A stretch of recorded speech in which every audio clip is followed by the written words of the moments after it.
It's There. recording. Yeah, that's cool.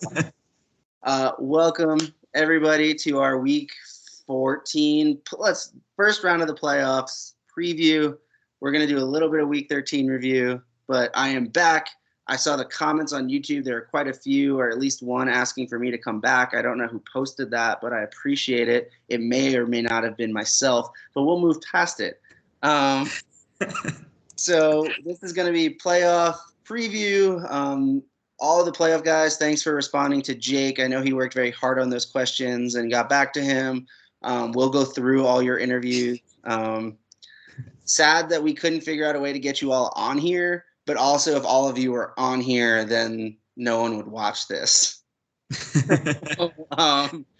We'll just kind of go through those. We'll go through our playoff predictions, go through kind of the playoff rules, go through the draft, go through standings, and then call this one a day.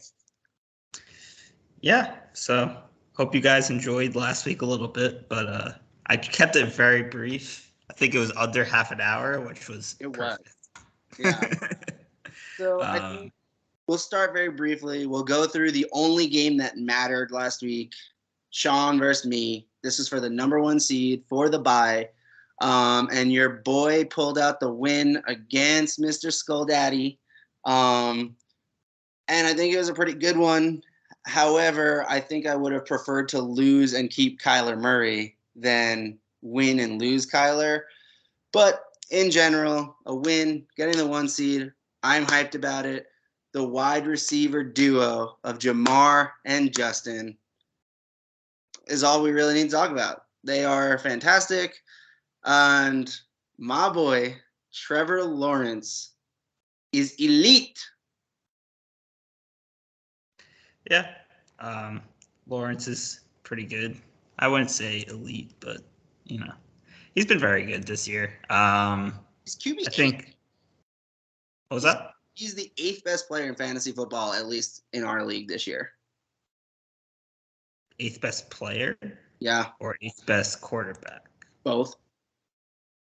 Okay. 8th best quarterback is 8th best player. I think Justin Jefferson is wide receiver 1 this year. He is like 22nd best player in our league.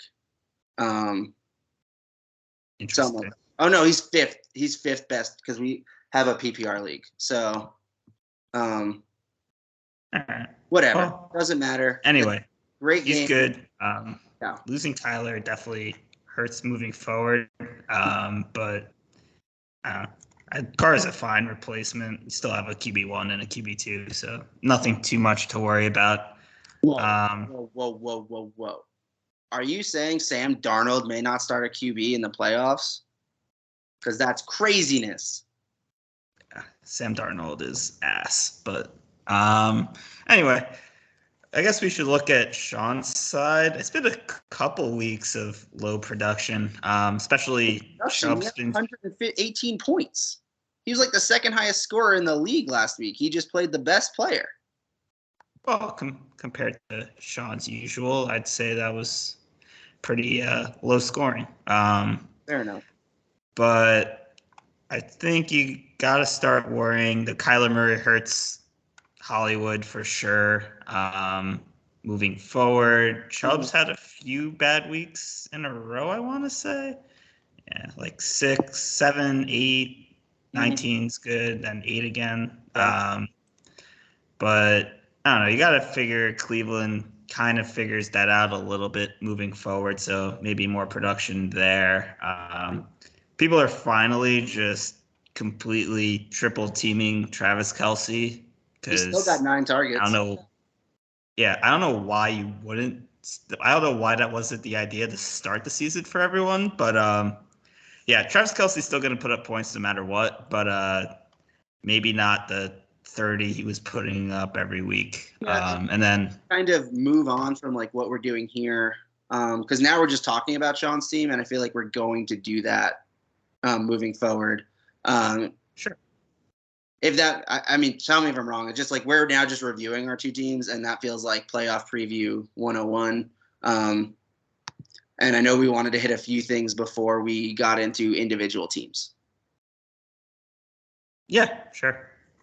So I think now we're looking at the standings. No longer Penn State finished with me at top 11-3, number one in the league.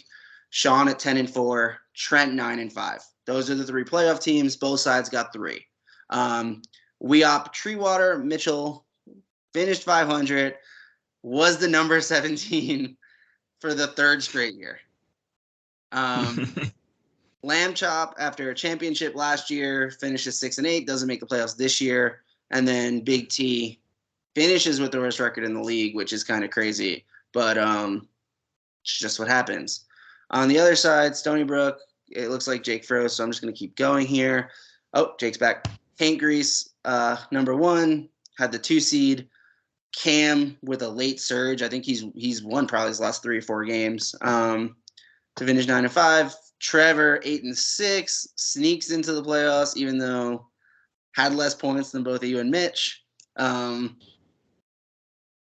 And then those are the playoff teams in Stony Brook, and then we have Jake at 5-9, and then Danny and Biondi rounding out the bottom of the grid in Stony Brook land. Yeah, Taint's definitely the strongest team in our division. I'd say you and Sean are relatively similar on the other side. Tough for Sean. I think he's like 1-3 in his last 4.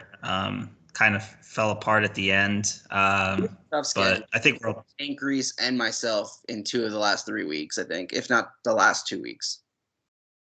Yeah, but strong team. He plays Trevor in the first round now. You'd think that's an easier matchup, but we'll get into that a little later. Overall, I guess Trevor's the biggest surprise at the final standings. Mitch is surprising not getting in. Other than that, more or less, I don't know what you'd expect. I'd say. If you look at the opening of the season review that I made, I think you and Mitch were 2 of the top 3 teams. So you guys not making it was clearly wrong. And there's been trades that have been made. Mitch doesn't have Mixon. Sean picked up McCaffrey and Eckler, so it's a much different team. But just interesting to see that turnaround that's happened. Obviously, I've made about 100 trades. I think I probably trade more than anybody in this league because trading is fun. But I think we can move on to draft order. So the top 6 are set, being Biondi 1, Danny 2, Tom 3. Mitch's pick 4. It's actually Mitch, Lamb Chop, me. Yeah. But you don't have your pick, right? Biondi does? Someone has my pick. I think Danny has my pick, actually. Okay. I traded it to Trevor, who I think traded it to Danny in the Fournette trade. Gotcha. So, we didn't set that up the way we should have to know who was actually in that pick, but Biondi's pick is number 1, Danny's number 2, Tom 3, Mitch 4, Lamb 5, Jake's pick is 6. As for playoff teams, it gets decided as the playoffs go. It's by points and round. So the 2 teams eliminated this round will have 7 and 8, and whoever has less points the same way, less potential points goes 7, the other person goes 8, and then so on and so forth. Champion gets. That's not true. Is that not true? Yeah, so it just goes by max points forced, and then the winner jumps to 12. Because I had the 10th pick last year, and I went out in the first round. So okay. That's definitely not how it works, but so that's how it works. Good knowing the rules, because I apparently do not. So whoever wins will be 12, and otherwise it'll stay in that order. Okay. Trevor, Trent, Sean, Cam, Chris, Taint. Yeah. Okay. Lovely. I guess, do we want to do predictions or interviews first? I think we do interviews first. All right. Well, then let's start off with the number 1 seed. I wonder who that could be. Now, in fairness, everybody else submitted these. I read them about 6 minutes ago. and have not submitted anything. So this is off the cuff. So everyone else that had a chance to think about these, I have not. I have written little sentences, so I remember what I wanted to say when I read through them 6 minutes ago while I was waiting for Jake to hop on. So let's start with the questions. I guess I'll let you ask said questions. I can read the questions. So question one was, knowing you were in the playoffs already, how important was it for you to get the bye this week? So realistically, it was super important because I want to finish third or better so that I don't lose money. And now I have to win one of two games to do that. So very important in that sense. What is really sad is I think everyone wants to see a Trevor versus Chris matchup, and that what would happen if I lost. And so Trevor would have taken an L in the first round this year. He beat me last year. I wanted some payback. So I'm sad that didn't happen. But in reality, I got to be the 1 seed. Pat my on the back. Beyondy's rooting for me. So I was very happy to have beaten Sean. All right. Well, should be interesting moving forward. I guess a follow-up question is, what do you think the strengths of your team are heading into the playoffs? So realistically, I actually think that my team, if Kyler was playing, I don't think anybody touches me. I think my team's too strong. I think realistically, I have the two best wide receivers. In Dynasty, sure. I think Jamar easily is a top 3 receiver. Maybe you put Tyreek Hill above him in just one game situation. Maybe you put somebody else. That's on you. It's okay to be wrong. But Justin Jefferson is the number 1 receiver in the league. No one is touching me at wide receiver, really. They'd have to really put up Tyreek or Devontae Adams would have to put up a crazy number for those teams to touch me. Running back wise, I feel really confident with Mixon and Jacobs. Najee can fill in a flex if I need to, or Hopkins. I feel good about my flex spot. QB is now a question. If Trevor Lawrence was sitting at my QB2, I feel great. He is now QB1. Like, he is QB1, and now Derek Carr sneaks into QB2. So, and this kind of answers the next question you had, which is how devastating was it for Kyler to be injured? I do think now that Kyler's out is really, really difficult for me to win. Just straight up, I don't know if I can beat Sean or Taint without Kyler. Although I did beat Taint on Kyler's bye 2 weeks ago. So, yeah, I think you're underselling a little there. I think it more brings you back to the pack and it makes things a lot more even, more than it means you can't win. Well, I think that's fair. Like I said, I thought with Kyler playing, no one's touching me. I felt the championship in my hands. I'm on like an 11-game win streak or something crazy. No, can't be 11 because I only have 11 wins. I think it's 9. I think I was 2-2 and then ran the table, something like that. Maybe I was 2-3 and ran the table. That's what it was. So 9-game win streak. I don't think people touch me if Kyler plays. I do think I can. I think it really does make the last two, Sean and Taint, and even Cam or Trent, give them a chance to beat me. Yeah. All right. Well, you don't have much to do this week, fantasy-wise. So I guess the only question is, who would you prefer as your matchup for next week? And I saw in your question, it was, who do you want to play, Cam or Trent? Realistically, who I want to play is Trevor. Because our league, it's the reseeding the same way the NFL does. So if Trevor beats Sean, that's who I play. So let's go, Trevor. Sean, please lose again. I want to play Trevor so badly in the playoffs. He has been talking nonsense for 3 years now. And I'm done with it. I need to beat Trevor in the playoffs. But otherwise, I think I'd probably prefer to play Trent. And really, my reasoning is just so Penn State wins both of those games. If I play Trent, that means Sean won, and that means Trent won, and it means there's 3 Penn State guys left with only Taint Grease on the other side. So, realistically, I would like to play Trent if I can't play Trevor, just because it means Penn State did well. All right. I guess then following up, who is the team that you least want to see in the playoffs? honestly, I wrote down Taint, but I'm changing my answer. I do think it's Sean. I do think the three-headed running back monster scares me. I do think Herbert scares me. Taint is great. Don't get me wrong, but it feels like I would rather face Taint. Sean's big hole is wide receiver. Mike Evans feels due for a big game.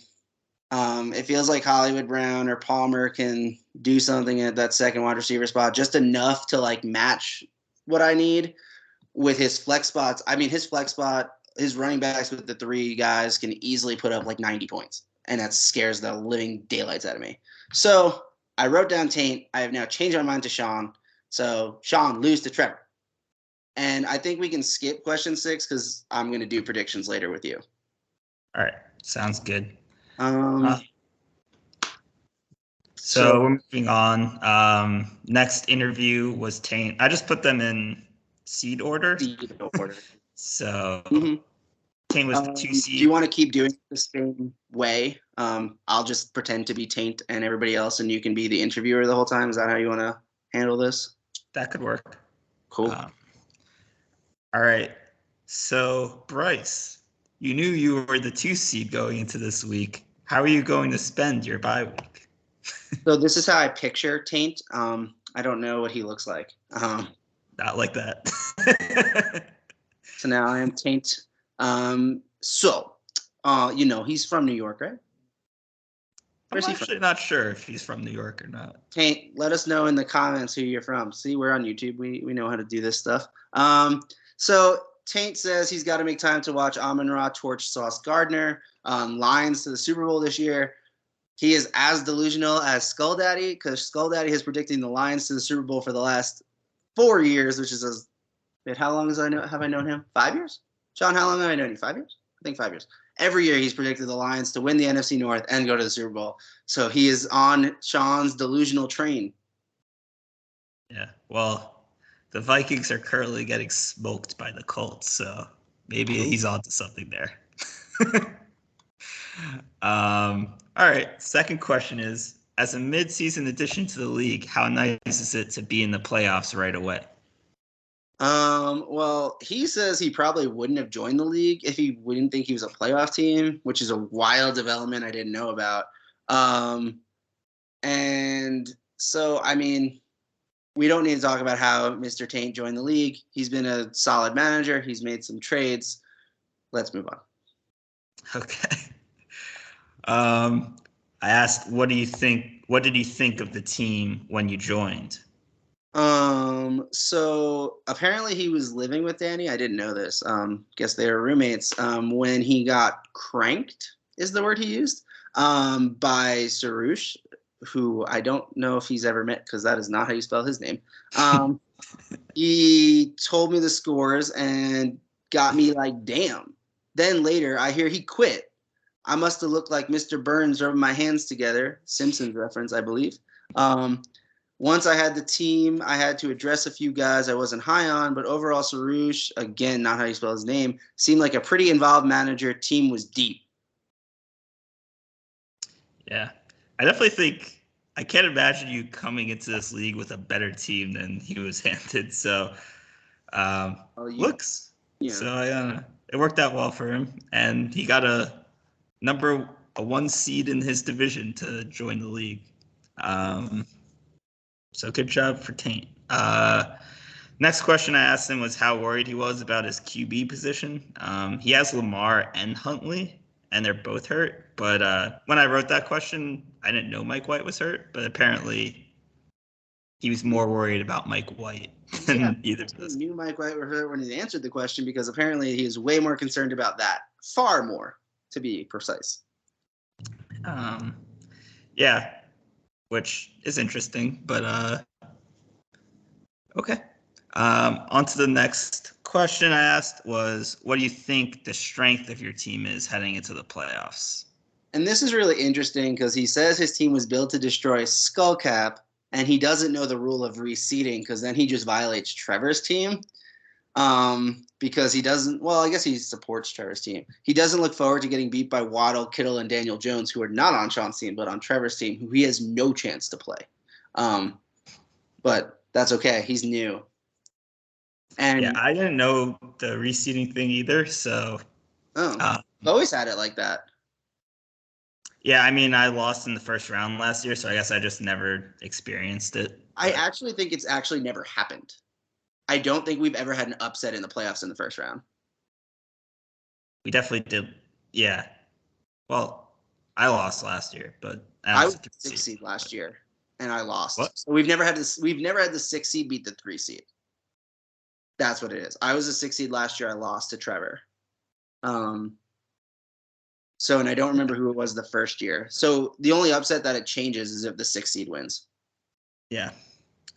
All right. Next question was, with the bye on hand, who would you prefer to play next week, Trevor or Sean? Obviously, reseeding, maybe not the case, but yeah. He doesn't want to get beat by the guys he traded away. So I guess that's Waddle, Kittle, and Daniel Jones. Yes. Traded away Waddle? He did trade away Waddle. For who? I believe he traded Waddle for some picks, I want to say. Yeah, I don't remember the specific trade, but it was definitely to gain some picks back. Let's talk about his predictions for week 1. So he's very in depth. Yeah, he is predicting. So he did this after Kittle's game Thursday, where Kittle put up 2 touchdowns, which is huge. He's predicting Trevor to win against Sean. And then apparently he's a Trent hater. So that's a fun new battle of this league. Who knew this was beef? Because he really went in depth, and I don't know who he predicted. I guess that means he predicted Cam. He did. It says Cooks to round 2. Yeah. And then I guess he also predicted the other games, but we're gonna skip that because apparently he's gonna win your consolation bracket, but that doesn't mean anything. Let's move on. So he did predict the consolation bracket, which I wasn't really asking for, but I appreciate you going in depth there. Thanks, Taint. Yeah. All right. Mr. Sean. So on to Sean's questions.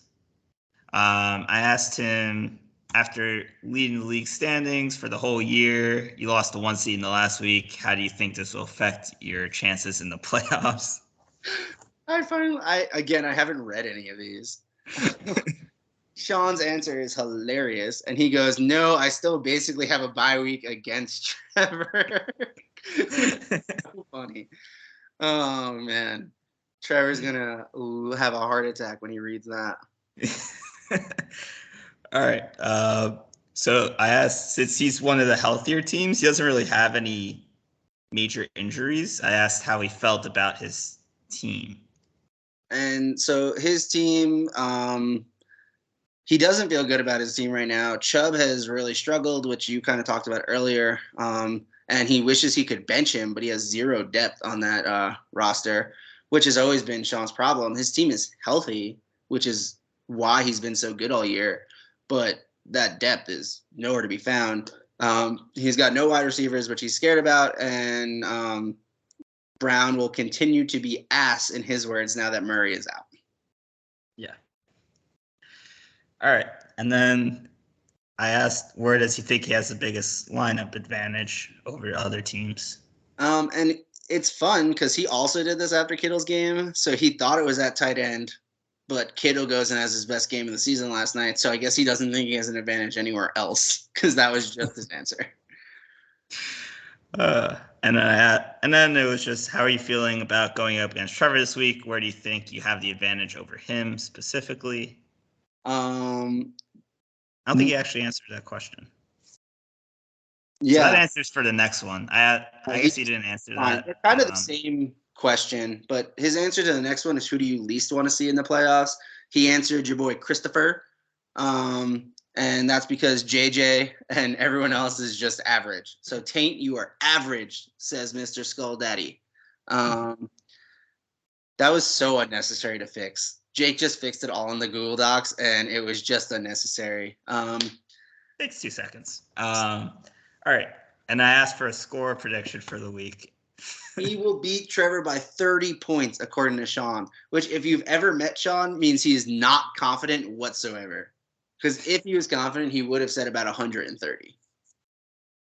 And then his final thoughts are, man, he is good at digging into things. He is wishing he had Miles Sanders right now. He's been killing it. Good trade by Ryan earlier this year. So another little stab there for Mr. Skullcap. So God, let's move on to Cam. All right, on to Cam. So as one of the two members that has made the playoffs every year, what is different about your team to put you over the top this year? God, this is gonna be a pain in the butt to read. He's so in depth. I can read them if you want. No, I'll just read it in quotes. I've been paraphrasing the rest of the time. It's been made clear to our locker room that this will be their last run at it with our current core. If we fail to win it all, people will be losing their jobs, and I will be making very personal insults towards their families. I know a lot of these guys have fat sisters, and that will be on the table for ridicule. Whew. Yeah, so interesting first answer there. For anybody watching this, these are not my words. Just saying. You might want to disclose that a few more times throughout. I've read these. So do you have any injury concerns moving forward? Oh, oh no, Cam. Physical injuries, no. Again, not my words, but a lot of these guys keep bringing up this mental health nonsense, but I keep telling them they're a bunch of little poop diaper babies. Cam's words once again. All right. So what do you think your team's biggest strengths and weaknesses are heading into the playoffs? My God, why? He compliments Jalen Hurts for his member and considers that an advantage. He refers to his member as a meat sword. So interesting. And then his weaknesses are his running backs, who he hates at a very personal level. It's stressing me out. Do you want to switch? I can read that. No, we're almost done. Okay. Oh my God, we're not really. So how are you feeling about going up against Trent this week? Where do you think you have the advantage on him? As pathetic as some of his players look, we look towards Trent teams at times to reassure ourselves that things could be worse. Not only are they bad at football, they are bad fathers, sons, brothers. And after speaking to their wives, I've imagined they'd be bad lovers as well.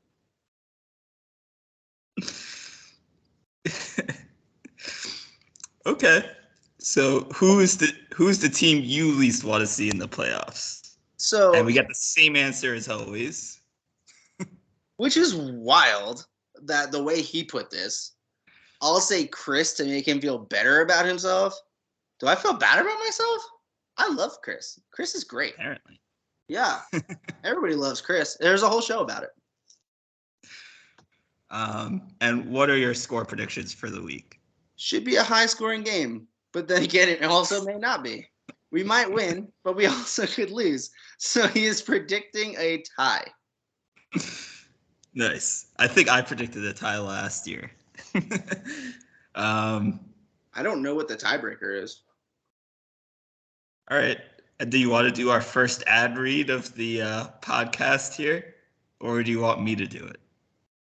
So these are Cam's final thoughts. Yes, I know this season hasn't exactly been smooth for most of us, but your balls certainly could be with Manscaped. Founded by Paul Tran in 2016, San Diego, California-based Manscaped is the global men's lifestyle consumer brand and male grooming category creator trusted by over 7 million men worldwide. The product range includes a diversified line of premium tools. Cam wants you to go try Manscaped, everybody. We're done. He wrote like an essay about Manscaped. We are done. We're moving on to Trent. I can't take it anymore. God. Trent was asked, as a new member of the league, how nice it is to be in the playoffs right away.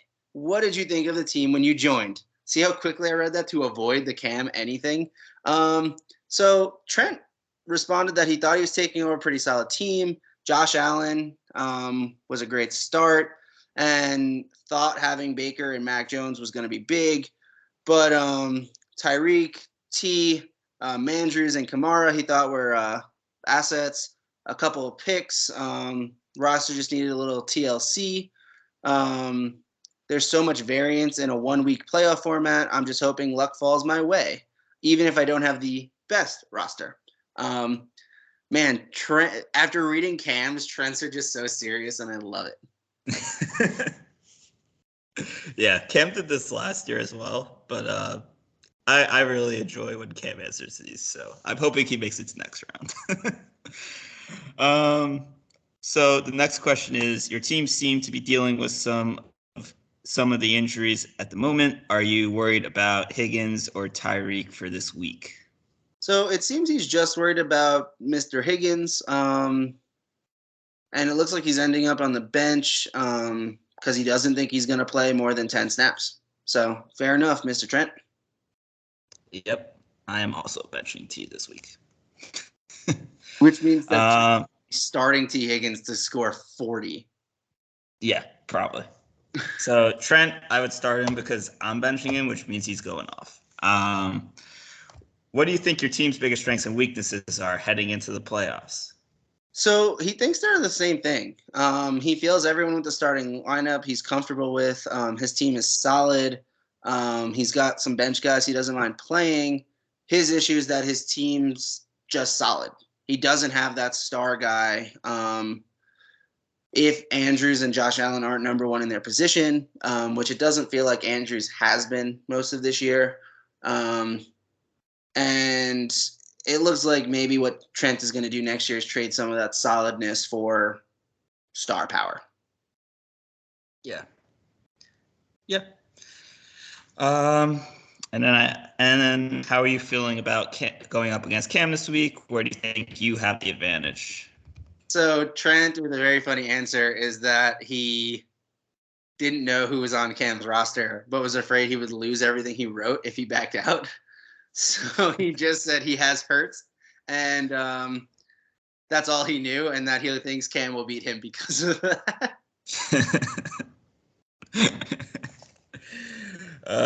And who is the team that you least want to see in the playoffs? And I love Trent not knowing who's on whose team. His answer is that he knows one of these teams has Jefferson and Chase. That'd be your boy. Assuming he or she made the playoffs, he'd rather not experience that. He has a family, you know? And then what are your predictions for the matchup this week? So he predicts he's going to lose, but in quotations just wrote I typed numbers randomly. But he predicts a 12-point loss, which, like, weirdly is beyond on point right now. Like, he has Cam's score predicted to the exact prediction with, like, a tiny little tweak. And any final thoughts? Apparently he doesn't keep up with this league very well, which is hurtful to my heart. And he is just happy he beat Tink to the playoffs because he just laughed at Tink and said his team was ass. For those of you who don't know, Tink is Mitch. I think I need to clarify that because I doubt Stony Brook knows that. Tink comes from his last name, which is Latinkich. And also, Mitch is Weop Treewater for Stony Brook people that still don't know who Mitch is. Man, that came from MLB The Show at some point. It's like a really bad story that Mitch doesn't tell properly, but anyway. All right, and now we get the most fun answers, which is Trevor, as always. So as I asked a similar question as to Cam, as one of the team members that's made the playoffs every year, what's different about your team to get you over the top this year? So these I've actually read, and know that in the first one, he is just blatantly lying. Like, just starting off lying. So, Trevor's answers are, growing up in Staten Island, we've always been the underdog. For those of you who don't know, Jake, Trevor, and I are from Staten Island. And I've instilled that in my team. From the first time I gave Chris 40 against the powerhouse Curtis Warriors team. For context, Trevor went to a different high school than Jake and I, who lost to my high school in basketball quite frequently. This dog is falling off the couch. She is struggling and doesn't know how to sleep properly, apparently. For those of you who don't know, because no one knows, I adopted a dog about 2 hours ago, and she is confused. Anyway, so Trevor never gave Curtis 40. I think his career high against Curtis might be 13. And legitimately never got close to 40 and never got close to winning. But anyway, not saying I had more than 13 in any game against Petrides, but he certainly did not drop 40. He thinks they're gritty, and he thinks a win by 1 point is the same as a win by 40, and then is saying, looking at you, Chris. So I'm not really sure what that means. Do I win by 40 or 1 frequently? I don't know. Apparently, he needs to look at me by saying that, though. Okay. And I said, I think most people would say you're the surprise team. And what do you think the biggest reason for your success is this year? He's so annoying. So he said, it depends on who you ask. I've said from day one, we have our eyes on the chip, which, by the way, makes no sense. It is ship. It is championship. Why do people call it the chip? It is the ship. Anyway, just because guys like Chris calling me out, like I don't believe in him, which I don't. Like half the league wants to play him in the playoffs, but he calls me out.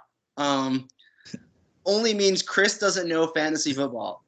Mind you, the one person no one wants to play is Chris, but I don't know fantasy football. And then he said that his guys are buying in. Okay. And what do you think the biggest reason is for your success this year? He's the worst person. Apparently, his success is only because he yells at the TV while Red Zone is playing, and that seems to work because his team responds to intensity. Mind you, I have coached with Trevor, and I don't think I saw him yell at a player ever.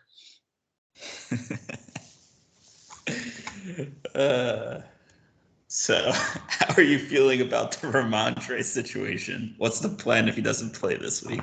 Well, he has faith in his bench. Every week, someone has come off the bench and performed.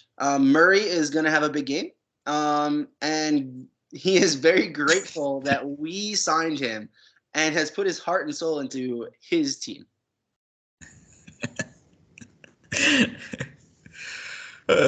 What do you think your team's biggest strengths and weaknesses are heading into the playoffs?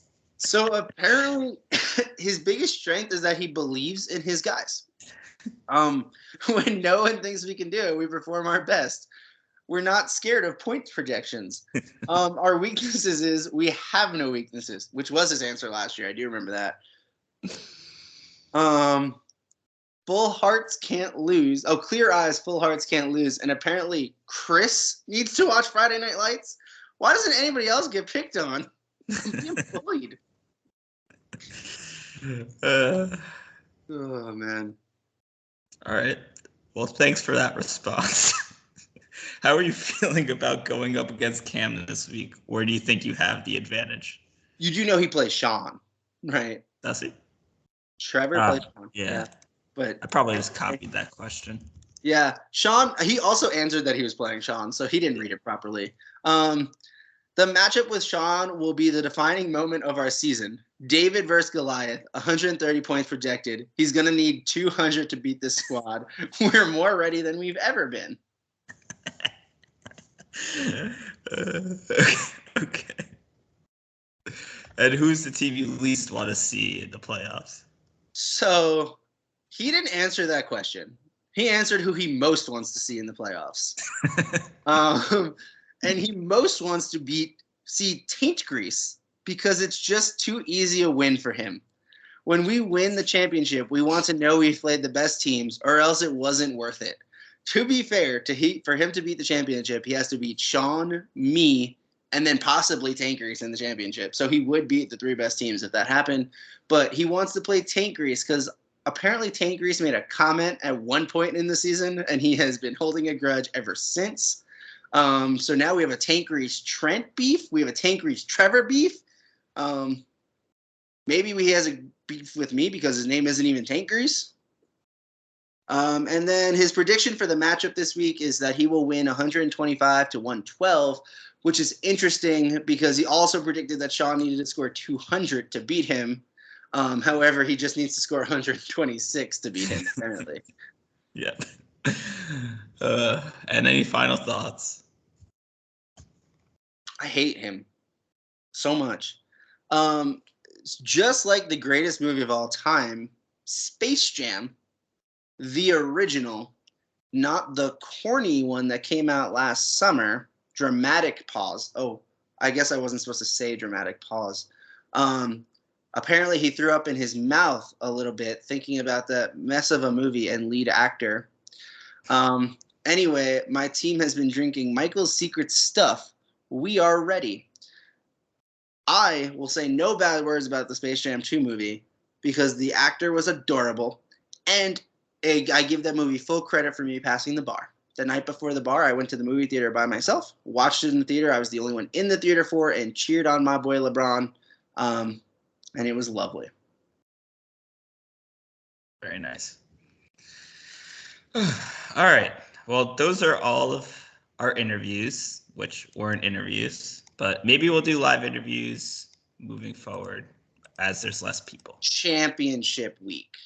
Yeah, that's what I'm thinking. So maybe we get to it next week, but it's still probably too many people to like work out. Championship week, it's just us 2 and 2 more, theoretically.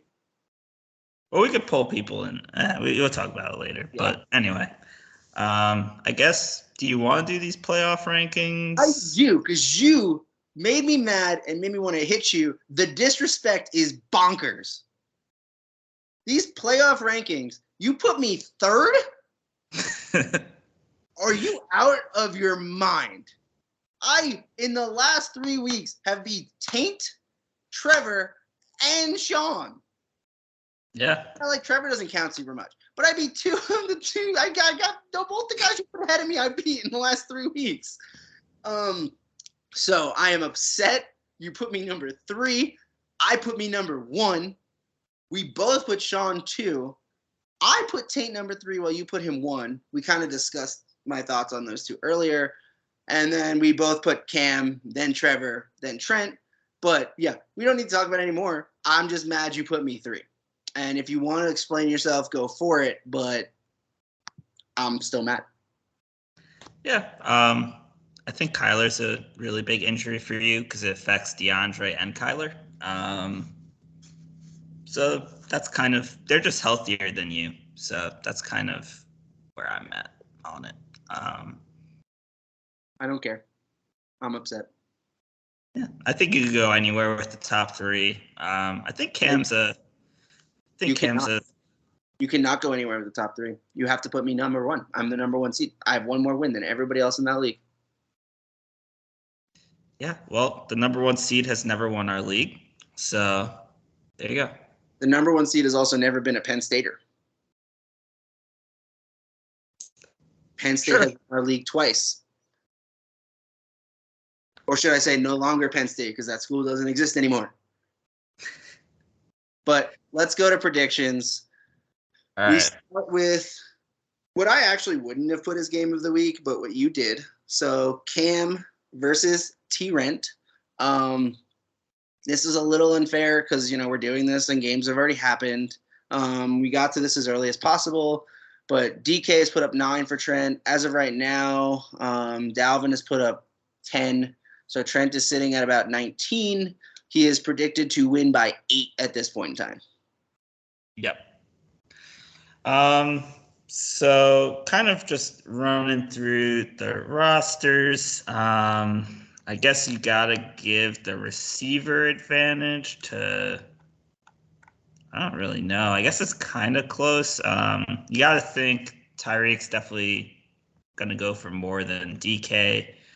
And then Kirk is similar to McLaurin. I think either of those guys can have a good game or a bad game. Diggs is definitely an advantage over Mike Williams. Well, and I think it's weird because I think Diggs is really going up against Hill, and DK may be going up against Mike Williams. So, I mean, like, Diggs versus Hill is really interesting. I think Williams can easily put up the same amount DK did. I think the real advantage here is at QB2 for Cam when it's Dak versus Mac. Ooh, that's fun. Big advantage. I am less sold on Mark Andrews than everybody, and he doesn't. Who is starting at QB this week? I think Anthony Johnson is starting a quarterback, I want to say. Oh. Well, that's terrifying. I want to say Anthony Brown. Anthony Brown is his name, yes. The kid from Oregon. But yeah, I mean, Jim Harbaugh knows what kind of quarterback he wants because they're all the same. Anthony Brown's a great running quarterback. But running back wise, I think this is interesting. I think Pacheco is probably my favorite of the four between Dalvin, A.J. Dillon, and Gibson. I think this game is really an interesting one. I think Cam has too much firepower. I think QB2 is what ends this game, especially with Mark Andrews not being as big of an advantage this week. So I'm picking Cam to move on and play in the second round. Yeah. I'm going back and forth right now, but does Josh Allen have a really? It's hard to pick Trent. Just like Trent's strengths are Andrews and Hurts, and Allen and Andrews, and Allen. I mean, Jalen Hurts has been by far QB1 this year, so that kind of neutralizes that. And then I could see it's pretty easy to see Trent just having a huge day from his receivers. I know Tennessee's awful against receivers, so maybe Mike Williams has a big game.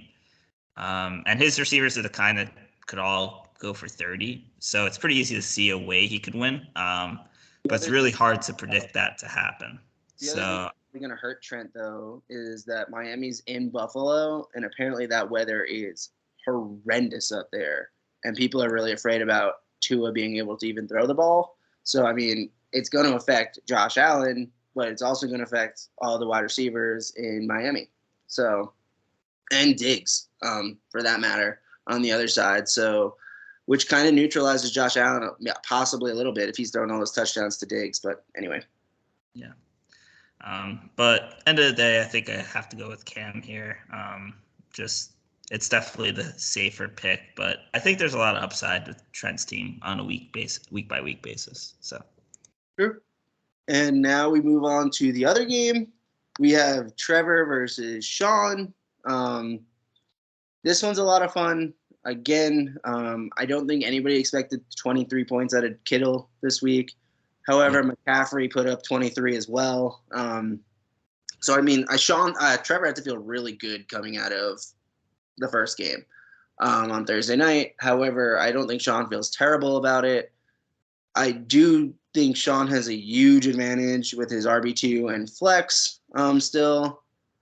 I also think that Kelsey can match Kittle, or at least somewhat. I do think Trevor has a huge advantage at wide receiver. I am going to say it's a huge advantage. I mean, I think Wilson beats Brown. I think Waddle beats Evans. Again, I did just say that the weather in Buffalo is really bad, but I mean, Waddle is probably wide receiver 3 in Dynasty now. He's a top 10 wide receiver this year. I think Waddle is that guy. And I think the QB advantage really isn't that strong for Sean. I think it is. There is a minimal advantage there. But I don't love Goff's matchup against the Jets. I think the Jets' defense has been pretty good. And Herbert with weapons back is probably the best QB in this game, but I don't think it's like out of the realm of possibility that those QBs match up pretty well. Yeah. I don't know. I guess I see Waddle a little different than you. I think he's been relatively disappointing this year, based on expectations. But Wilson, I think, is hurt a lot by Zach Wilson coming back. So that's kind of sucks. I think this game's a lot closer otherwise. I mean, he's been going crazy, but I don't know. It's hard to predict any kind of offense from the Jets with Zach Wilson starting this week. But look who they're playing as well. It is Detroit. If Zach Wilson's going to throw the ball against anybody, he's got the matchup. Yeah, I just have less than zero faith in Zach Wilson. I think it's just worked out kind of hard. I think maybe I pick the upset with Trevor if Zach Wilson's not playing, but I just don't see it right now. So I'm going to go with Skullcap. Just strong pretty much everywhere. Mike Evans is really due, so maybe he catches a touchdown and kind of neutralizes one of those receivers. And then the other positions pretty easily go to him. So I'm going to go with Sean. So I am actually predicting the upset here. I think Kittle's game sold me. I think the wide receiver advantage, I'm giving a lot of respect to Trevor's wide receivers. I think the QB matchup is close. Amari Cooper is at home. Apparently they're going to throw it deep some more. So I think that fits him and Deshaun. I'm predicting the upset. I think this could be a lot of fun. Trevor is predicted to finish down 18, but I don't necessarily have a lot of faith in Nick Chubb this week, which is sad because I've had a lot of faith in him total. I don't have a lot of faith in Goff this week. I don't have any faith in the wide receivers, sadly. And so at that point, you're looking at like the Chargers alone to beat Trevor along with McCaffrey, and I don't think they can. So I am picking Trevor to get the upset. All right. So we both pick Cam, and then we split on the second game. Yeah, which makes it pretty clear. In your bracket, I play Cam in week 2, while Taint plays Sean. That's 1, 2, 3, 4. And then in my bracket, I play Trevor, and Taint and Sean play. No, I lied. Taint and Cam play. In my bracket, there's only one Penn Stater left. So in your bracket, it's 2 and 2. Yeah, so I think that's kind of it. Good luck to everyone that made the playoffs. Hope you guys are having a fun time. Us out of the playoff folk are gonna just watch the show, I suppose. All right. Bye, guys. Some of us still have a bye, so I can watch the show this week too. Ooh. All right. You, buddy. Bye week buddies.